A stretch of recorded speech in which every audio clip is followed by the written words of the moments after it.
हमारे यहाँ भूत प्रेत जादू टोना पिशाच ये सब बातें बहुत आम है। शायद शहरों में ये सब ना सुना जाए या फिर इस बात पर कोई गौर नहीं करता, लेकिन कुछ गांव आज भी ऐसे हैं जहाँ भूतों का राज चलता है, प्रेतों को माना जाता है और उन्हें बुलाया भी जाता है। कुछ जगह पर तो भूतों का डेरा होता है, वहाँ आम इंसान का जाना मतलब कभी वापस ना आने के बराबर हो जाता है। कुछ खंडर और हवेली आज भी वीरान पड़े हुए हैं, क्योंकि वहाँ भूतों का डेरा है, प्यासी आत्माओं का वास होता है वहाँ। ऐसी ही एक हवेली थी चंदनगढ़ में। खूनी हवेली के नाम से सब जानते थे उसे। गांव में सबको पता था कि वहाँ भूतों का डेरा है, इसीलिए वहाँ आस पास भी कभी कोई नहीं जाता था। भेड़ बकरियां चराने वाले भी उसके पास नहीं भटकते थे, जानवर भी दुबक के भाग जाते थे। इस हवेली में एक बहुत ही जालिम शिकारी रहता था। वो जानवरों का शिकार करते करते कभी कभी इंसानों को भी मार देता था और जानवरों ने उसका शिकार किया है ऐसी खबर फैला देता। लोगों को जब ये बात पता चली तो सारे गांव वालों ने उसे मिलकर मौत के घाट उतार दिया। लेकिन बात यहाँ खत्म नहीं हुई। उस शिकारी की आत्मा उसी हवेली में वापस आ गई और उसकी खुद की तस्वीर में जाकर छुप गई। जब उस शिकारी के हवेली के हिस्से मांगने वाले उसके रिश्तेदार वहां आए तो जालिम शिकारी की आत्मा ने सबको मौत के घाट उतार दिया और सबके कटे हुए सर को बाहर रास्ते पर फेंक दिया, ताकि सब लोग ये समझ जाए कि शिकारी वापस लौट आया है। इस बात को कई साल बीत गए। अब तो वहाँ ना कोई हवेली थी और ना ही कोई शिकारी। इतने साल बीत जाने के बाद सब कुछ तहस नहस हो गया था। बस कुछ पत्थर और टूटी हुई दीवारें उस हवेली की मौजूदगी बता रही थी। लेकिन गांव वालों का मानना है कि जिसकी कुंडली में वो योग होता है वो हवेली उसे नजर आती है। ये बात कहाँ तक सच थी ये तो वो गांव वाले ही जानते हैं। हवेली अब तक ना तो किसी को दिखाई दी थी और ना ही उस डरावने शिकारी का खूनी भूत। अमावस की रात थी, बारिश भी बहुत जोरों की हो रही थी। शहर से कुछ लोग चंदनगढ़ के रास्ते शहर जा रहे थे। बारिश इतनी ज्यादा थी कि सामने का कुछ दिखाई ही नहीं दे रहा था। उनकी गाड़ी उस खूनी हवेली के सामने से गुजरी। सामने पूरा अंधेरा था, बिजली भी नहीं थी। बिजली जैसे ही आसमान में चमक रही थी वो हवेली और भी ज्यादा भयानक लग रही थी। एक बिजली जोर से कड़की, उसकी आवाज से गाड़ी में ब्रेक लग गया। ड्राइवर बोला, साहब वो सामने कोई घर दिख रहा है, वहाँ थोड़ी देर रुककर फिर सामने चलते हैं ना। वैसे भी बारिश बहुत ज्यादा है, मुझे गाड़ी चलाने में तकलीफ हो रही है और रास्ता भी नया है, कुछ और परेशानी ना हो इसलिए यहीं रुक जाते हैं। सब राजी हो गए तो ड्राइवर ने गाड़ी उस हवेली की तरफ घुमाई। बहुत ही शानदार थी वो हवेली। गाड़ी में 3 लोग थे। गाड़ी से उतरकर सामने वो पार्किंग में खड़े हो गए, जहाँ पर हवेली का बड़ा सा दरवाजा खुल गया। अंदर धीमी धीमी सी रोशनी थी और ऊपर सीढ़ियों से एक बूढ़ा सा आदमी हाथ में लालटेन लिए नीचे उतर रहा था। उसके आते ही सागर ने उससे पूछा, भैया क्या यहाँ हम थोड़ी देर रुक सकते हैं क्या? बारिश बहुत है और हम यहाँ पर नए हैं। उसने बिना कुछ बोले सिर्फ अपनी गर्दन हिलाकर हामी भर दी। वो तीनों लोग अपना जरूरी सामान साथ में लेकर बाकी का गाड़ी में छोड़कर उसके साथ हवेली के अंदर चले गए। बहुत ही सुंदर हवेली थी वो। जैसे बाहर से सुंदर दिखाई दे रही थी वैसे ही अंदर से भी सुंदर थी। दरवाजे के अंदर जाते ही सामने ही सीढ़ियों के पास एक बड़ी सी तस्वीर लगी हुई थी। बड़ी सी मूछे, हाथ में तलवार और एक हाथ में पुराने जमाने की बंदूक, जैसे कोई महाराजा हो। रहा ही नहीं गया सागर से तो उसने पूछ ही लिया, ये जो तस्वीर है कोई महाराजा है क्या? क्या ठाठ से खड़े हैं। और बाबा क्या तुम यही हवेली में रहते हो और वो भी अकेले? वो बूढ़े ने सागर की आंखों में आंखें मिलाकर कहा, हाँ ये इस हवेली का मालिक था। कई सालों पहले इसकी मौत हो चुकी है। मैं यहाँ देखभाल के लिए आता हूँ। आज बारिश की वजह से मैं भी जा नहीं पाया। सागर ने फिर से एक सवाल किया, वैसे मुझे ये बताइए, जब हम सब बाहर दरवाजे पर खड़े थे तो हमने देखा कि तुम सीढ़ियों से नीचे उतर रहे थे, तो फिर ये दरवाजा किसने खोला? वो बूढ़ा जैसे चौंक गया, लेकिन उसे जवाब ही नहीं दिया। उसने कहा, चलो मैं तुम सबको कमरा दिखा देता हूँ। वो लोग सीढ़ी से जैसे ही सामने गए उन्हें ऐसा लगा कि कोई उन्हें देख रहा है और वो भी बहुत गुस्से से। एकदम से सबकी नजर उस तस्वीर पर पड़ी। लगा कि उसकी आंखें हिली थी थोड़ी देर के लिए। शायद ये सबका वहम था या सच, पता नहीं। वो थोड़े डर भी गए थे। वो सबको सीढ़ियों के बगल में एक कमरे में लेकर गया। वो लोग बहुत थक चुके थे। ड्राइवर गाड़ी में ही सोता हुआ दिख रहा था, तो उसको किसी ने बुलाया ही नहीं। उनको आदत होती है, लेकिन हम तो गाड़ी में बिल्कुल भी नहीं रुकने वाले थे। रमेश, सागर और समर तीनों ने अपना सामान अंदर कमरे में रख दिया। वो इतने थक चुके थे कि लेटते ही उनकी आंख लग गई। जगह नहीं थी, लेकिन बाहर बहुत ठंड थी और अंदर काफी गर्मी थी। शायद आधी रात का समय हुआ होगा। समर एकदम से चिल्लाने लगा। बाकी दोनों दोस्त भी जाग गए। समर को कोई सपना आया था। समर बता रहा था कि उसने सपने में उस फोटो वाले आदमी को देखा और वो हम तीनों को मारने आया था। बाकी दोनों को ये मजाक लगा, इसलिए उन्होंने समर को समझा के शांत किया। लेकिन फिर बाद में बिल्कुल वही सपना रमेश को भी आया और सागर को भी। उसके बाद सब डर गए। इतना तो समझ आ गया था कि एक ही सपना सबको नहीं आ सकता, कुछ तो गड़बड़ जरूर है। बाहर निकलने के लिए उन्होंने आवाज लगाई तो उस बूढ़े ने दरवाजा बाहर से बंद किया था। लग रहा था कि सबको जानबूझ के फंसाया गया है। अब समझ नहीं आ रहा था कि आखिर क्या करे। डर के मारे सबको बड़ी जोरों की प्यास लग रही थी। साथ में पानी लाया था, वो एक ही घूंट में खाली हो गया। खिड़की से बाहर आवाज लगाई, लेकिन कोई जवाब नहीं आया। उनका ड्राइवर उनको सामने दिख रहा था, लेकिन उसको उनकी आवाज जा ही नहीं रही थी। फिर समर ने अपना मोबाइल उठाकर फोन करना चाहा, तो नेटवर्क ही नहीं था। सब कुछ बहुत अजीब सा हो रहा था। अब उनके साथ आगे क्या होने वाला था, ये तो कोई नहीं जानता था। लेकिन वो किसी बुरी जगह फंस चुके थे, ये समझ आ गया था। पूरा एक दिन और रात बीत जाने के बाद उनके रूम का दरवाजा खुलता है। बाहर पूरा सन्नाटा फैला था। जो बूढ़ा उन्हें मिला था, उसका भी कोई पता नहीं था। तीनों दोस्त पागलों की तरह सारी हवेली छानने लगे, लेकिन बाहर जाने का कोई दरवाजा ही नहीं था और ना ही कोई खिड़की। सब लोग ऊपर चले गए। वहाँ से कूदने का सोचा, लेकिन इतना ऊंचा था कि हिम्मत ही नहीं हो पा रही थी। ये सब क्या हुआ, ये सोच के वो आपस में झगड़ने लगे और बाद में सभी नीचे आ गए। सबको बहुत प्यास लगी थी। नल था, लेकिन उसमें पानी नहीं आ रहा था। सब जगह देखा, ना खाने को कुछ था और ना ही पानी था। अब सब थक के एक जगह बैठ जाते हैं। क्या करें, यही सोच के खुद पागलों जैसे बर्ताव करने लगते हैं। शाम होने लगती है और उस हवेली के अंदर एक शैतानी माहौल बनना चालू हो जाता है। तभी तीनों दोस्त आपस में लड़ने लगते हैं। उनका रात का फेंका हुआ सड़ा हुआ खाना ढूंढ के खाने लगते हैं। रात बीत जाती है, फिर से सवेरा होता है। सवेरे सबको बहुत ज्यादा प्यास और भूख लगी होती है। सुबह फिर से सब लोग पानी को खोजते हैं, लेकिन अचानक सागर का पैर सीढ़ियों से फिसल जाता है और उसका हाथ दीवार से टकराकर खून निकलना चालू हो जाता है। खून देखते ही समर और रमेश जैसे पागलों की तरह खून को चाटने लगते हैं। तभी सागर कहता है, अरे पागल हो गए हो क्या तुम लोग? क्या कर रहे हो? जानवर हो क्या? सागर की बात पर वो लोग ध्यान ही नहीं देते, लेकिन खून चाटने से उनकी प्यास थम सी गई। लेकिन अब भूख की वजह से उनकी जान निकल रही थी। रात हो चुकी थी। समर और रमेश में ना जाने शैतान समा गया था उनके अंदर। वो दोनों सागर पर टूट पड़े और उसको काटने लगे। खूनी खेल चालू हो गया था। शैतान ने उन दोनों को अपने वश में कर लिया था। उस शिकारी की आत्मा ने दोनों को सागर का शिकार करने का जैसे आदेश दे दिया था। वो उसे काट रहे थे, उसका खून पी रहे थे। सागर की जान बची ही कितनी थी। इतने दिन का भूखा दोनों से बच ही नहीं पाया और सागर की मौत हो गई। समर और रमेश अब उसके पास बैठ के उसका मांस खाने लगे, जैसे कोई भेड़िया मरे हुए जानवर का मांस नोच रहा हो। वो मंजर बहुत ही डरावना दिख रहा था। खून पीना और मांस खा के वो दोनों आदमखोर बन चुके थे। अब दोनों को शांति की नींद आ गई। सुबह सारी हवेली में सड़े हुए मांस की गंध फैल चुकी थी। सुबह उठकर फिर से दोनों ने सागर की लाश में से खाना चालू कर दिया, जैसे उनके अंदर का इंसान ही मर चुका था। रात होते होते अब उस लाश में कीड़े घूमने लगे थे। अब वो समर और रमेश बगल के कमरे में जाकर सो गए, लेकिन प्यास और भूख उनका पीछा कहाँ छोड़ने वाली थी। अब दोनों एक दूसरे का शिकार करने के बारे में सोचने लगे।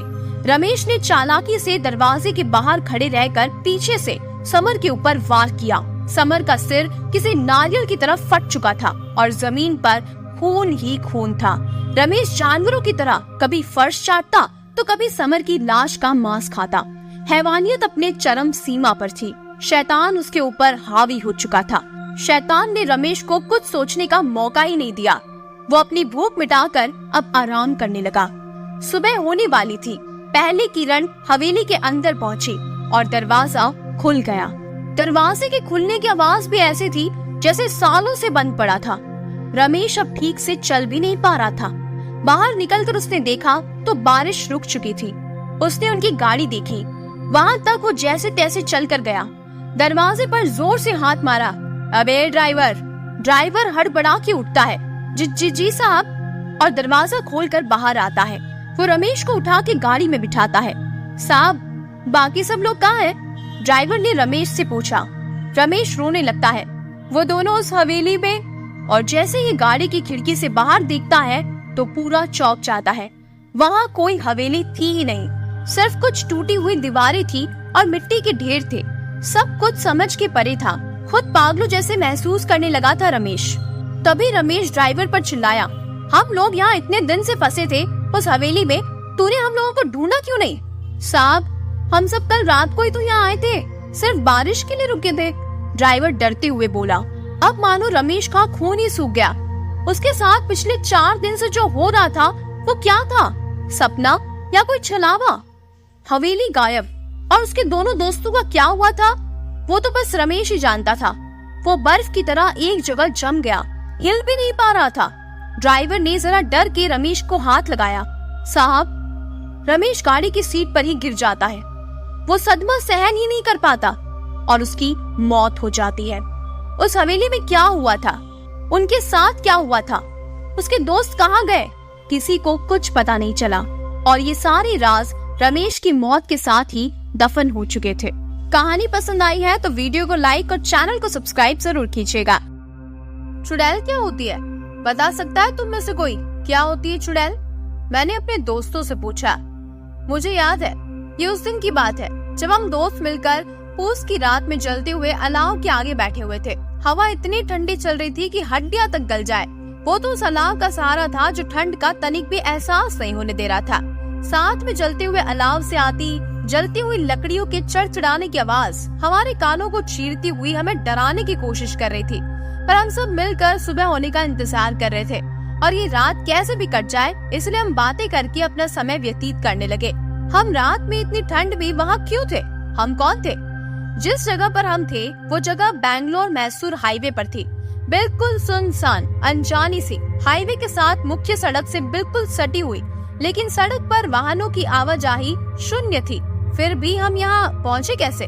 हुआ यूँ कि मैं और मेरे 2 दोस्त हरीश और गुलमहर को हम प्यार से गुल्लू कहते हैं, बैंगलोर में एक शादी से अपने घर मैसूर वापस लौट रहे थे। अभी बैंगलोर शहर छोड़कर हाईवे पर लगभग 20-30 किलोमीटर ही चले होंगे कि गाड़ी झटके मारते हुए रुक गई। गाड़ी रुकते ही मैंने कहा, अरे यार गुल्लू, कैसे गाड़ी चला रहा है? आराम से चलाना, सारी नींद खराब कर दी। गुल्लू बोला, ले तू चला ले, आ चला अब। फिर मैंने कहा, अब नाराज क्यों होता है, चल उतर कर देखते हैं क्या हुआ।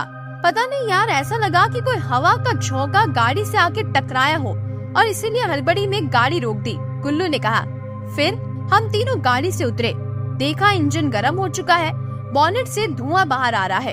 हरीश ने कहा, रुको मैं अभी आया 5 मिनट में। मैं और गुल्लू बॉनेट खोलकर गाड़ी देख ही रहे थे, तभी हरीश ने डिग्गी में से पानी की बोतल निकाली और बोला, ये लो, ठंडी करो गाड़ी को। हरीश की आवाज बैठी हुई और भर्राई हुई सी थी। ये उसकी बचपन की समस्या थी। उसी ने बताया था कि बचपन में होली वाले दिन किसी ने मजाक में मिठाई में गुलाल मिलाकर खिला दिया था। तब से उसकी आवाज बैठी हुई भर्राई हुई सी हो गई थी। कोई पहली बार सुने तो पक्का डर जाए। खैर, हमें तो आदत थी उसकी आवाज सुनने की। फिर भी उस दिन उसकी आवाज सुनकर गुल्लू कुछ कांप सा गया। हमने इंजन ठंडा किया और गाड़ी में बैठ गए। गुल्लू ने चाबी मुझे पकड़ा दी, ये बोलकर कि अब तू खुद चला इसको, वो भी पूरे आराम से। मैंने गाड़ी स्टार्ट की और हम अपनी मंजिल की ओर चल दिए। तभी मेरी नजर पेट्रोल के कांटे पर पड़ी। फिर मैंने बोला, ओए गुल्लू, पेट्रोल खत्म होने वाला है, इतने से पेट्रोल से हम मैसूर कैसे पहुँचेंगे? उसने कहा, अरे पहुँच जाएंगे, रास्ते में भरवा लेंगे ना। सड़क पर बहुत अंधेरा था, गाड़ी चलाना मुश्किल हो रहा था। पूस की रात थी, धुंध भी बहुत हो रही थी। आगे जाके हाईवे 2 हिस्सों में बट गया। मैंने पूछा, गुल्लू कौन सा रास्ता पकड़ना है? वो देख, उस पर लिखा है मैसूर बाईपास, उस पर ले ले, पेट्रोल भी कम है, जल्दी पहुंच जाएंगे। दूसरे रास्ते पर बहुत भीड़ है, सब दूसरे रास्ते से ही जा रहे हैं, हम शॉर्टकट से चलते हैं, हरीश ने कहा। मैंने कहा देख ले भाई, कोई नहीं जा रहा है वहाँ से, कहीं कोई मुसीबत ना आ जाए। गुल्लू हंसने लगा, बोला अरे कोई भूत प्रेत नहीं आएगा, क्यों डरता है, हरीश है ना अपने साथ, इसकी आवाज से अच्छे अच्छे भूत प्रेत डर कर भाग जाएंगे। और फिर हम तीनों जोर से हंसने लगे और मैंने गाड़ी बाईपास की तरफ मोड़ ली। अभी कुछ 10-20 किलोमीटर ही चले होंगे कि गाड़ी फिर से झटके मार कर रुक गई। गुल्लू बोला अब क्या हुआ, चला ना आराम से। मैंने बोला होना क्या है, पेट्रोल खत्म, ये हरीश के काम ऐसे ही होते हैं, इसको बोला था पेट्रोल डलवा कर लाना गाड़ी में, ऐसे ही ले आया होगा। हरीश अपनी बैठी हुई भर्राई सी आवाज में बोला अरे देर हो रही थी इसलिए जैसी थी वैसी ले आया, अब उतरो नीचे और धक्का लगाओ, देखते हैं आगे कोई पेट्रोल पंप मिल जाए तो। अब हम में से बारी बारी एक आदमी स्टीयरिंग पर बैठता और बाकी दोनों धक्का लगाते। ऐसे चलते चलते हमने देखा कि सड़क के बीचों बीच एक बहुत विशाल बरगद का पेड़ है, वो सड़क के बिल्कुल बीच में है और उसके चारों तरफ बड़ा सा चबूतरा बना हुआ है। वहीं से बगल से एक संकरा सा रास्ता दे रखा है जिसमें से बामुश्किल एक बार में एक ही गाड़ी निकल पाए। बरगद की बड़ी बड़ी लताएं नीचे लटकी हुई किसी के होने का एहसास करा रही थी। डर से हम तीनों के होश उड़े जा रहे थे। जैसे जैसे हम उस बरगद के पेड़ की तरफ आगे बढ़ रहे थे हमारी तो धड़कनें बढ़ती जा रही थी। ऐसा लग रहा था कि वो पेड़ हमें ही देख रहा है और हमारी ओर बढ़ता हुआ चला आ रहा है। ऐसा लग रहा था मानो उस पर लताएं नहीं कई सारे कटे हुए पैर लटक रहे हैं। हम सहमे सहमे से आगे बढ़ते गए और हमारे दिमाग में ये बात भी चल रही थी कि ये पेड़ सड़क के बीचों बीच क्यों है, सड़क बनाते समय इसको हटाया क्यों नहीं। खैर अब हम बिल्कुल पेड़ के बगल से गुजर रहे थे। सहसा ही मेरी दृष्टि पेड़ के चबूतरे पर रखी भगवान की तस्वीरों पर पड़ी और सब समझ आ गया कि जरूर ये पेड़ भूतिया पेड़ होगा, इसीलिए इसको काट नहीं पाए और लोगों ने खुद को बचाने के लिए पेड़ को लाल डोरे से बांध दिया था और भगवान की तस्वीर भी रख दी थी। शायद तभी वो पेड़ हमें सिर्फ घूर कर देखता रह गया और कुछ कर नहीं पाया। वहीं पेड़ के तने पर कुछ अक्षर उभरे हुए थे। शायद वहाँ की स्थानीय भाषा में कुछ लिखा था जो मुझे समझ नहीं आ रहा था, लेकिन अक्षरों की वो आकृति मेरे दिमाग में बैठ चुकी थी। हम थोड़ा और आगे बढ़े तो एक उजड़ी हुई वीरान बस्ती दिखाई दी। ऐसा लग रहा था जैसे हम किसी कब्रिस्तान से गुजर रहे हो। रात का सन्नाटा, सुनसान सड़क, सिर्फ हम तीन दोस्त। पूस की ठंडी रात में भी हमारे पसीने छूट रहे थे। यहाँ भी हर जगह वो अक्षर आकृतियाँ बनी हुई थी। और एक बात और, काफी देर से हमें एक अजीब सी गंध का एहसास हो रहा था। पता नहीं क्या था वो सब। ऐसे ही चलते चलते हम काफी दूर आ चुके थे। लगभग 4-5 किलोमीटर धक्का लगाने के बाद हम तीनों बहुत थक चुके थे। हमने सोचा गाड़ी में बैठकर आराम करते हैं और तीनों गाड़ी में बैठ गए। ठंड बहुत थी, पूरी गाड़ी बंद करने के बाद भी कंपकपी नहीं रुक रही थी।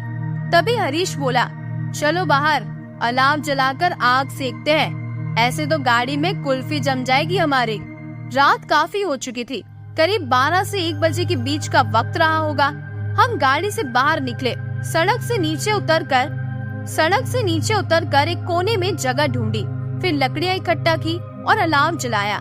गुल्लू ने अपने लाइटर से 2-4 बूंद पेट्रोल लकड़ियों पर डाला और उसे लाइटर से आग लगा दी और हम आग सेकने लगे और हमने गप्पे मारना शुरू कर दिया। वहीं थोड़ी दूर पर एक टूटी हुई दीवार थी, उसका दरवाजा भी अब जर्जर हो चुका था। धुंध बहुत थी, कुछ साफ नहीं दिख रहा था। दीवार पर वहीं की लोकल भाषा में कुछ लिखा था। मैंने गुल्लू को बोला क्या लिखा है, पढ़ना जरा। गुल्लू वहाँ की लोकल भाषा जानता था। उसने पढ़ने का प्रयास किया। ना ब। अरे छोड़ो ना, हमें क्या करना है, कुछ भी लिखा हो। एक तो धुंध, ऊपर से दीवार पर जमी धूल, कुछ समझ ही नहीं आ रहा, गुल्लू ने बोला। और फिर हमारा पूरा ध्यान अलाव पर था। उससे अच्छी गर्मी मिल रही थी, ठंड का आभास खत्म हो चुका था। हमने काफी लकड़ियां जोड़ ली थी जलाने के लिए, इससे आग काफी तेज थी। हम बातें कर ही रहे थे, तभी मेरे दिमाग में एक जिज्ञासा जागी और मैंने सोचा चलो पूछता हूँ। चुड़ैल क्या होती है, बता सकता है तुम में से कोई, क्या होती है चुड़ैल? मैंने अपने दोस्तों से पूछा। दोनों एकदम सन्न रह गए। जैसे मैंने पता नहीं क्या पूछ लिया। फिर हरीश बोला, अभी थोड़ी देर पहले तो डर रहा था, अब चुड़ैल के बारे में जानना चाहता है। हाँ तो क्या हुआ? उसके बारे में बात करने से क्या वो यहाँ प्रकट हो जाएगी? डर तो तुम रहे हो, मैंने कहा। हरीश बोला, सुनो मैं बताता हूँ चुड़ैल के बारे में। मैंने बहुत सुना है।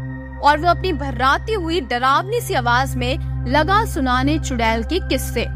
तभी गुल्लू बोला, अच्छा पहले ये बता कि चुड़ैल पैदा होती है या बाद में बनती है? हरीश ने बताया, देखो चुड़ैल कभी पैदा नहीं होती, ये तो मरने के बाद चुड़ैल बनती है। मैंने पूछा कैसे?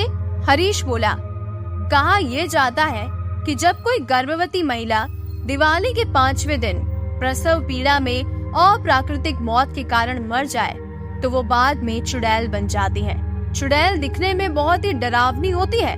उनके पैर उल्टे होते हैं, उनके चेहरे पर मौत का खौफ दिखता है, बाल उलझे से बिखरे हुए, ठुड्डी नुकीली लंबी सी होती है, चेहरे पर झुर्रियां छाई रहती है।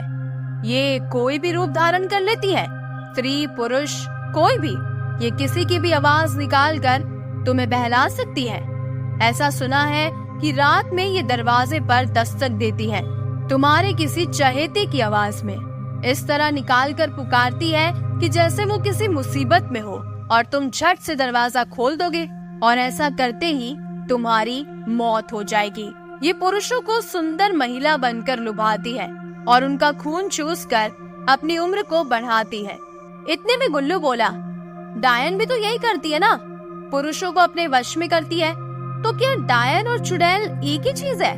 हरीश बोला, अरे नहीं, चुड़ैल और डायन में अंतर होता है। चुड़ैल तो मैंने जैसा बताया मरने के बाद बनती है, पर डायन जो होती है वो एक जिंदा स्त्री होती है। वो अपने तंत्र मंत्र काले जादू से पुरुषों को अपने वश में करती है। इसलिए तुमने सुना भी होगा कई जगह एक औरत को जलाकर मार दिया जाता है क्योंकि वो एक डायन थी। पर चुड़ैल को मारने की बात नहीं सुनी होगी क्योंकि उसको कौन मारेगा, वो तो पहले से ही मरी हुई है। तो क्या चुड़ैल को खत्म नहीं किया जा सकता? मैंने पूछा। गुल्लू बोला, मैंने सुना है कि अगर चुड़ैल के पेट को काट कर उसके बच्चे को उससे अलग करके बरगद के नीचे दफना दे तो चुड़ैल की शक्ति खत्म हो जाती है और वो सदा के लिए शांत हो जाती है। फिर हरीश ने अपनी बात आगे बढ़ाई। वो बोला, मेरी दादी माँ बचपन में मुझे चुड़ैल का किस्सा सुनाती थी। करीब 100-150 साल पुराना किस्सा होगा नालेबा का। दादी माँ ऐसा बताती थी। तुम लोग सुनना चाहोगे नालेबा की कहानी? मैंने पूछा, ये नालेबा क्या बला है? गुल्लू बोला, अरे कुछ नहीं, ये यहाँ की लोकल भाषा का शब्द है जिसका हिंदी में अर्थ होता है कल आना। अच्छा, ये कहकर मैंने कहा, सुनाओ सुनाओ कहानी सुनाओ। गुल्लू बोला, कहीं तुम वो श्रद्धा कपूर की फिल्म स्त्री कल आना की कहानी तो नहीं सुनाने वाले जिसमें चुड़ैल को कहते हैं कल आना? हरीश बोला, अरे नहीं यार, मेरी कहानी तो उससे पूरी उल्टी है, एकदम उल्टी है। वो कैसे? मैंने पूछा। हरीश बोला, सुनोगे तो पता चलेगा ना तुम्हें, पहले सुन तो लो। ये एक गांव की कहानी है। बैंगलोर के पास एक गांव था, बहुत बड़ा नहीं, छोटा सा ही। गांव में एक परिवार था। उस परिवार में एक बहुत ही सुंदर स्त्री थी जो गर्भवती थी। गांव के बाहर एक बरगद का पेड़ था। उससे कुछ दूरी पर सड़क किनारे बहुत सारे छोटे छोटे कब्रिस्तान बने हुए थे और दूर एक बड़ा कब्रिस्तान भी था। मैंने पूछा, बहुत सारे कब्रिस्तान क्यों? और क्या वो मुर्दों को जलाते नहीं थे?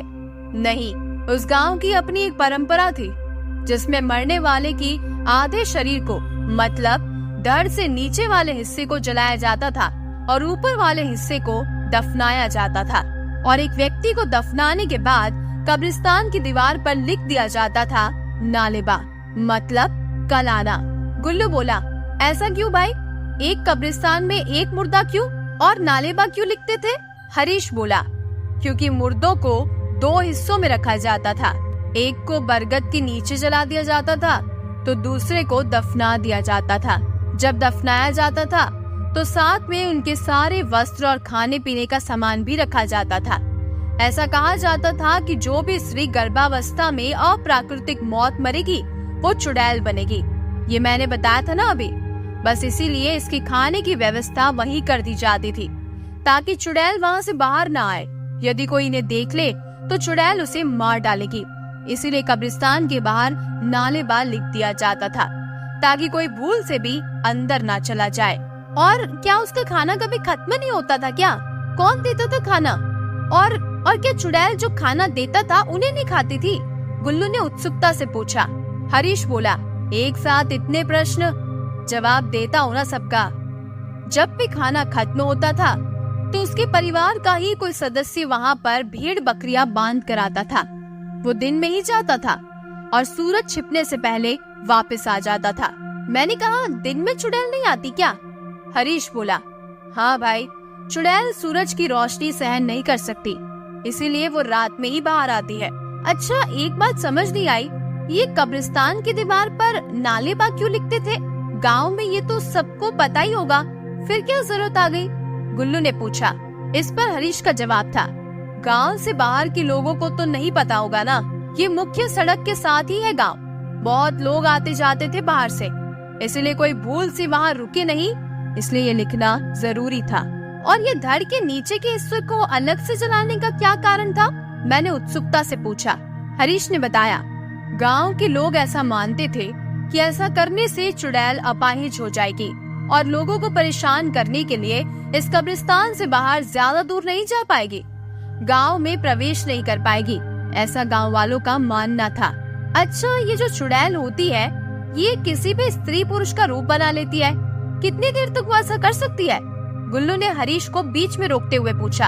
हरीश कुछ कहता उससे पहले मैं तपाक से बोल पड़ा, ये तो मुझे पता है, मैंने पढ़ा था कहीं बहुत ज्यादा देर तक वो ऐसा नहीं कर सकती है, क्योंकि जितना ज्यादा समय वो दूसरे के रूप में रहेगी उसके शरीर से शक्ति कम होने लगती है, और अगर जिस व्यक्ति का रूप उसने ले लिया है वो सामने आ जाए तो वो तुरंत ही अपने असली रूप में आ जाएगी। मिल गया जवाब। ये बोलते हुए मैंने हरीश को कहानी आगे बढ़ाने को कहा और मैंने पूछा, वो अलग से बड़ा कब्रिस्तान किस लिए था? वो सामान्य जन के लिए था, जो चुड़ैल नहीं होती थी, उनको वहाँ पर दफनाया जाता था। हरीश बोला। गुल्लू बोला, वो सुंदर गर्भवती स्त्री, उसका क्या हुआ?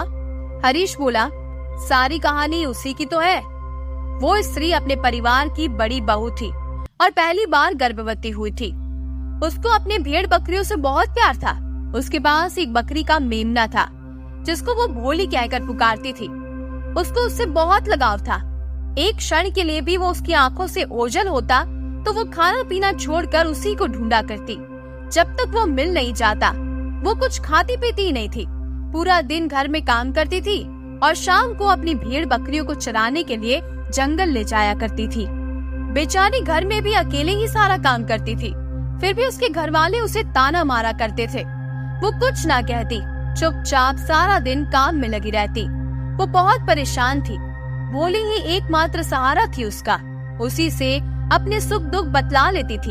एक दिन वो जंगल से अपनी भेड़ बकरियों को लेकर वापस आ रही थी। शाम का समय था, सूरज छिप चुका था। भोली भी उसके साथ थी। अचानक भोली उसके हाथों में से कूदकर भाग गई। वो भोली के पीछे दौड़ी। उसने देखा भोली कब्रिस्तान में चली गई है। वो स्त्री घबरा गई। वो कब्रिस्तान के बाहर ही रुक गई। उसकी नजर नालेबा पर पड़ी, इसीलिए वो अंदर जाने से डर रही थी। उसने बाहर से ही आवाज लगाई, भोली भोली, पर वो बाहर नहीं आई। वो स्त्री डरी सहमी सी धीरे धीरे कब्रिस्तान में प्रवेश कर गई। अंदर का दृश्य बहुत ही भयानक था। चारों तरफ जानवरों की हड्डियों के कंकाल पड़े थे।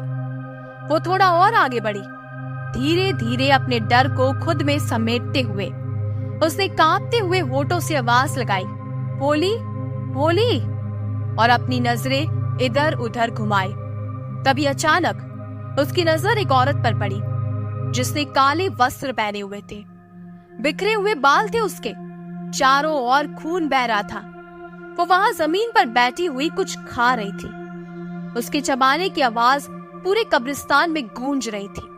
वो स्त्री उसे देखकर बहुत ज्यादा सहम गई। उसके शरीर से पसीना छूट रहा था। वो डर से थर थर कांप रही थी। फिर भी उसने डरते डरते आवाज दी, भोली भोली। उसकी आवाज सुनते ही उस भयानक सी दिखने वाली महिला ने चबाते चबाते वहीं बैठे बैठे बिना धड़ घुमाए उसकी ओर अपना पूरा सिर घुमा दिया। अब वो उस स्त्री को वहीं बैठे बैठे अपनी खौफनाक आंखों से घूर रही थी और उसके हाथ में थी भोली, जिसे वो चबा चबा कर खा रही थी।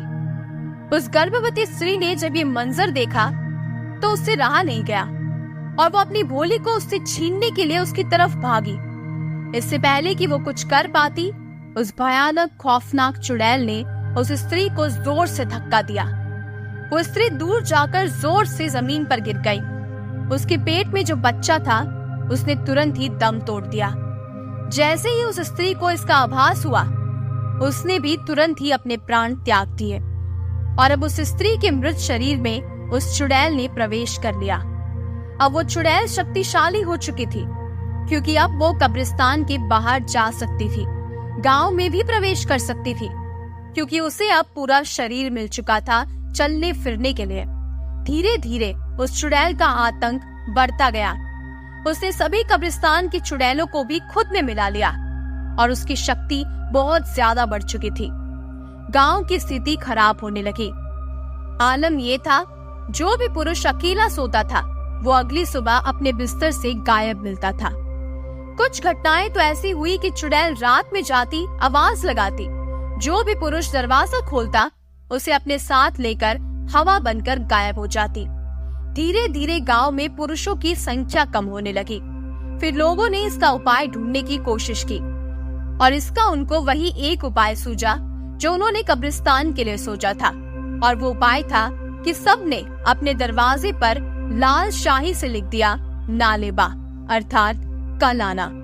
ऐसा करने से फायदा ये हुआ कि जब भी चुड़ैल किसी के घर आती और उसके घर के बाहर ही नालेबा लिखा हुआ पाती तो वो वापस चली जाती और फिर अगले दिन आती और फिर वही नालेबा लिखा पाती और वापस चली जाती। इस तरह ये क्रम चलता रहा और लोग अपने घर में सुरक्षित रहते, परंतु ऐसा करने से उनकी दिनचर्या पर असर पड़ने लगा। वो डरे सहमे से रहने लगे। घर से बाहर निकलना उनके लिए दूभर था। रात को उन्हें किसी भी कार्य के लिए बाहर जाना हो तो वो नहीं जा सकते थे। धीरे धीरे सभी लोगों ने उस गांव से पलायन करना शुरू कर दिया और ये गांव धीरे धीरे खाली हो गया। कहते हैं कि वो गांव अभी भी है और वो चुड़ैल भी अभी भी है। उस चुड़ैल का दायरा बहुत बढ़ चुका है। वो आते जाते लोगों को परेशान करती है, उन्हें डराती है और पुरुषों को तो वो अपने साथ लेकर गायब हो जाती है। अब वो चुड़ैल सिर्फ कुछ कब्रिस्तान या गांव तक सीमित नहीं है, बल्कि उस गांव से लगी हुई मुख्य सड़क पर सुनसान रातों में भटकती रहती है और अपने शिकार की तलाश में लोगों को उस कब्रिस्तान तक लेकर आती है। वो कोई भी रूप धारण कर सकती है। वो किसी स्त्री का या किसी पुरुष का जिस प्रकार संभव हो उसी रूप में लोगों को अपने पास लेकर आती है और उसका भक्षण करती है। ऐसा करने से उसकी शक्ति और ज्यादा बढ़ जाती है। अब वो सिर्फ जानवर, भेड़, बकरियां नहीं खाती, बल्कि अब वो इंसानों को खाती है। कहते हैं कि वो खंडर हो चुका गांव, कब्रिस्तान और चुड़ैल का साया अभी भी बेंगलोर मैसूर हाईवे पर मौजूद है। सरकार ने उस गांव से निकलने वाली सड़क का कायाकल्प किया, उसको नए सिरे से बनाया, फिर भी कोई वाहन वहां से नहीं गुजरता, क्योंकि वहां पर चुड़ैल का साया है। चुड़ैल का साया पूरे हाईवे पर पाया जाता है, लेकिन उस गांव के नजदीक उसकी दहशत बहुत ज्यादा है, इसलिए कोई भी उस शॉर्टकट रास्ते में दाखिल होने की हिम्मत नहीं करता। अचानक हमें ठंड का एहसास होने लगा। हमारा शरीर कांप रहा था। तभी मेरी नजर अलाव पर गई। मैंने देखा अलाव बुझने वाला था। फिर मैंने अपने साथियों से कहा, ये अलाव बुझने वाला है, चलो और लकड़ियां लाते हैं ताकि हम ठंड में आराम से बैठकर अलाव की ताप ले सके। हरीश ने कहा, मुझे मालूम है लकड़ियां कहाँ मिलेगी, मैं अभी आया। ये कहकर वो आगे की तरफ बढ़ गया, वहीं उस दीवार की ओर जहाँ कुछ धुंधला सा लिखा हुआ था जिसे हम पढ़ नहीं पा रहे थे। पीछे पीछे गुल्लू भी लकड़ी लेने उसके पीछे चला गया। मैं भी उनके साथ हो लिया। हरीश थोड़ा तेज तेज चल रहा था, वो हमसे आगे था। मैं और गुल्लू हरीश के पीछे थे। वो दीवार की उस तरफ चला गया लकड़ियां लेने। तभी मेरी नजर उस दीवार पर जो लिखा था उस पर पड़ी। मैंने गुल्लू को कहा, अब पढ़ो, हम इसके काफी नजदीक है, अब समझ आ जाएगा कि क्या लिखा है। गुल्लू ने थोड़ा ध्यान लगाया, जमी हुई धूल को हाथों से झाड़ा और उसे पढ़ने की कोशिश की। उसको पढ़ते ही गुल्लू की जुबान जैसे हलक में अटक गई। ऐसा लगा वो कुछ बताना चाह रहा था पर बोल नहीं पा रहा था। मैंने गुल्लू को झिंझोड़ा और पूछा, क्या हुआ, ऐसा क्या लिखा है? वो घबराते हुए अटकते अटकते बोला, ना ना ना नालेबा। और मेरी नजर उस लिखे हुए पर पड़ी। मुझे वो पढ़ना तो नहीं आता था, पर उसे देखकर ऐसा लगा कि अक्षरों की इन आकृतियों को मैंने पहले भी कहीं देखा है। मैंने अपने दिमाग पर जोर दिया तो मुझे याद आया, अभी जब हम गाड़ी को धक्का लगाते हुए आ रहे थे तो रास्ते में जो बरगद का पेड़ था उस पर भी ऐसा ही कुछ लिखा था। साथ में हमें जो खंडर वीरान गांव मिला था वहाँ पर भी दरवाजों पर इसी तरह के अक्षरों की आकृतियां बनी हुई थी। फिर मुझे ये समझने में जरा भी देर नहीं लगी कि अब हम तीनों बुरी तरह से फंस चुके हैं और उस चुड़ैल के साए में हम बुरी तरह से फंस गए हैं और अब वो चुड़ैल हमें अपने चंगुल से बचकर नहीं जाने देगी। मैं और गुल्लू हरीश को आवाज देने लगे, जल्दी निकलो वहाँ से, हम फंस चुके हैं। और ये कहते हुए हम अपनी गाड़ी की ओर भागे, लेकिन अंदर से हमें कोई जवाब नहीं मिला। हरीश शायद लकड़ियां ढूंढने आगे निकल चुका था। जब हम वापस गाड़ी के पास आए तो क्या देखते हैं, हरीश गाड़ी में पेट्रोल डाल रहा है। हाथ में पेट्रोल से भरी कैन लेकर गाड़ी में पेट्रोल डालता जा रहा है और हम पर चिल्ला रहा है, क्या यार तुम मुझे वहाँ कहाँ अकेला छोड़ गए? मैंने तुमसे कहा था ना कि मैं 5 मिनट में आता हूँ। जब गाड़ी रुकी थी तो मैंने पेट्रोल के कांटे की तरफ देखा था। मुझे पता चल गया था कि गाड़ी में पेट्रोल खत्म होने वाला है, ज्यादा देर तक नहीं चलेगी। वहीं पीछे ही पेट्रोल पंप दिख गया था मुझे, इसीलिए डिग्गी में से कैन लेकर पेट्रोल लेने चला गया था और कहकर भी गया था ना कि मैं 5 मिनट में आता हूँ। फिर तुम वहाँ मुझे अकेला छोड़कर चले आए। हरीश बिना रुके एक ही सांस में बोले जा रहा था और हम दोनों उसे खौफजदा आंखों से देखे जा रहे थे कि ये क्या हो रहा है। हरीश बोलता ही जा रहा था, कितनी मुश्किलों से तुम्हें ढूंढा है, तुम्हारा किसी का फोन भी नहीं लग रहा था। कब से पैदल चल रहा हूँ, एक आदमी से लिफ्ट भी मांगी थी, फिर बाईपास के नजदीक आकर वहाँ कुछ लोगों से पूछा, गाड़ी का नंबर बताया कि इस नंबर की गाड़ी किस तरफ गई है। उन्होंने बताया कि बाईपास पर गई है। मैंने जिससे लिफ्ट ली थी उससे बाईपास पर जाने के लिए मना कर दिया, बोला कि मुझे मरना नहीं है वहाँ जाकर। ये कहकर उसने बाईपास के पास ही छोड़ दिया। मैं तब से यहाँ तुम्हें ढूंढता हुआ पैदल पैदल आ रहा हूँ। उसने पेट्रोल टैंक बंद कर दिया और कैन को डिक्की में रखा और बोला, अब ऐसे देख क्या रहे हो, चलो बैठो गाड़ी में, घर नहीं चलना क्या? हम स्तब्ध से हरीश की ओर आश्चर्यचकित होकर देख रहे थे। तभी पीछे से एक व्यक्ति आवाज लगाता हुआ हमारी ओर आया, अरे देखो भाइयों, मैं लकड़ियाँ ले आया। हमने पलट कर देखा तो हरीश लकड़ियाँ लेकर हमारी ओर आ रहा था। हम थर थर कांप रहे थे, हमारे दांत किटकिटा रहे थे। इस ठंड में भी हमारे शरीर से पसीना पानी की तरह बह रहा था। कुछ समझ नहीं आ रहा था ये क्या हो रहा है।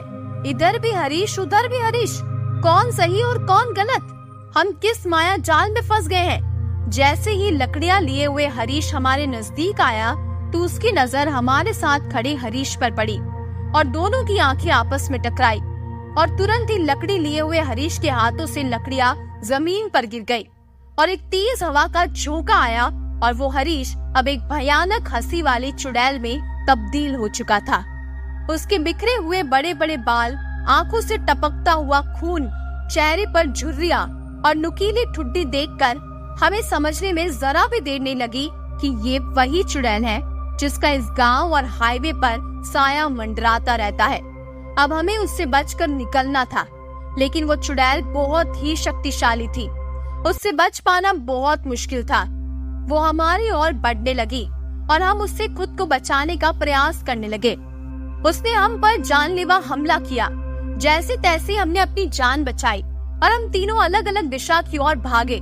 फिर मुझे गुल्लू की बताई हुई वो बातें याद आ गई कि अगर चुड़ैल के पेट को काट कर बच्चे को बरगद के नीचे दफना दिया जाए तो उसकी शक्ति का असर खत्म हो जाता है और वो हमेशा के लिए शांत हो जाती है। पर ये करना बहुत मुश्किल था और इसके लिए हमें कब्रिस्तान के अंदर जाना था और उस स्त्री के पेट को काट कर वहाँ से बच्चे को निकाल कर दूर उस बरगद के नीचे दफनाना था। ये कार्य बहुत कठिन था। चुड़ैल हमें ढूंढ रही थी और हम उससे छुपते हुए कब्रिस्तान में प्रवेश कर गए। वहाँ हमने उस महिला की लाश को देखा। वो लगभग गल चुकी थी और उसमें कंकाल के अलावा कुछ नहीं बचा था।